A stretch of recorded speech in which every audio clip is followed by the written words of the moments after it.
Zionism fulfilled the birth of Israel. In the 19th century, the concept of Zionism was born. Its message was that Jews were never going to be accepted in Europe, so Jews should create their own nation. The leader of the movement, Theodor Herzl, faced some perplexing questions. Where would this nation be located? Was it to be religious or secular? And would Zionism lead to new anti-Semitism? Zionism was more popular in Eastern Europe, where Jews tried to keep a separate identity. In Western Europe, Jews were more interested in fitting into the broader society. The Nazi era caused Zionism to be taken much more seriously by many Jews. Despite Hitler's goal of wiping out all Jews in Europe and Himmler's belief that the final solution had achieved its goal, about 5 million Jews had survived. Many of these were barely alive in the camps and needed much more medical care before they could go out into the world again. For them, the stress of brutal treatment was replaced by a growing concern for their future. If they were from Western Europe, they had reason to worry. Eastern Europe, they had reason to worry. Their homes and perhaps their towns had disappeared, and family and friends were probably dead. Their Gentile neighbors did not like them before. Why would they like them any better now? For the time being, there was need for medical care. They were frail and diseased, and many died within weeks of being liberated. As health returned, anxiety increased. What was to happen to them now? The Allied authorities decided that a person who had been born a Pole, Russian, Dutch, etc., must return to the land of their birth, even if they did not want to go, and even if it would not be safe. When DPs, displaced persons, heard of this policy, there were pitiful scenes. A Jewish soldier leading displaced persons on a truck bound for Poland was told by one man, "You might as well kill me now. I'm dead anyway if I go to Poland." The Jews had good reason to be afraid. A tragic example occurred at Kielce, Poland, which had a large Jewish community before the war. When the war ended, only 150 Kielce Jews returned. The ancient accusation that Jews killed children and drank their blood aroused mob action, and a riot followed. As in the pogroms of Russia, the police stepped in, but only to take weapons from the Jews. By the end of the riot, 42 Jews were killed and 50 injured. Clearly, the Jews needed a safer place to go. Many would have preferred to go to America, but the United States only accepted 200,000 Jews over 4 years, and a mountain of paperwork faced them. Many other countries were even less welcoming. Zionism was stronger than before. Now, Palestine had been under British control since World War I.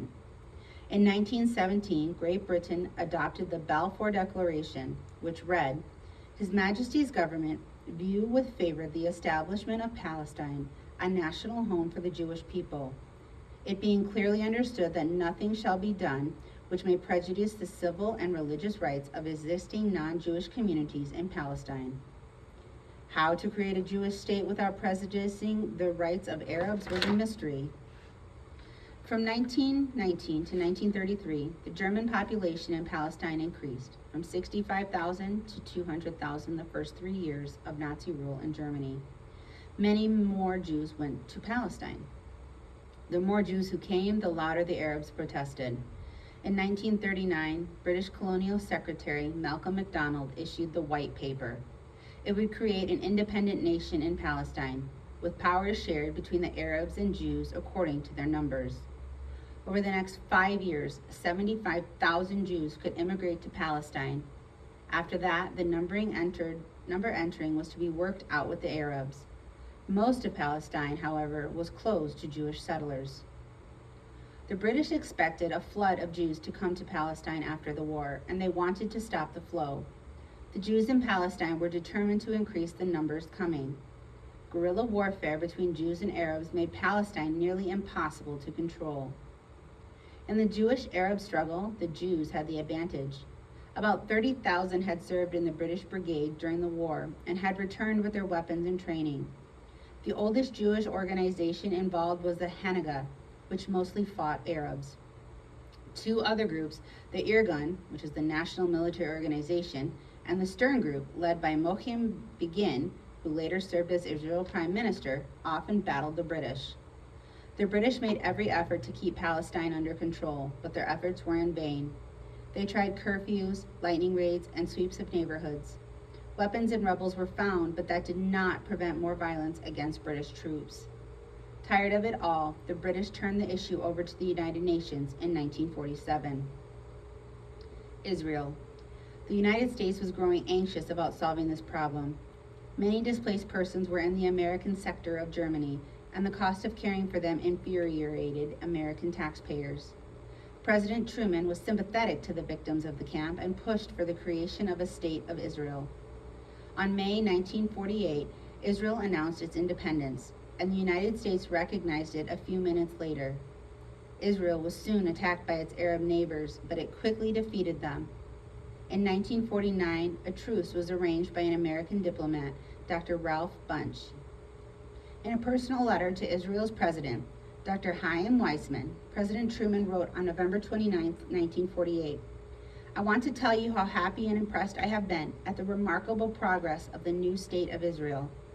What you have received at the hands of the world has been far less than was your due, but you have more than made the most of what you have received, and I admire you for it."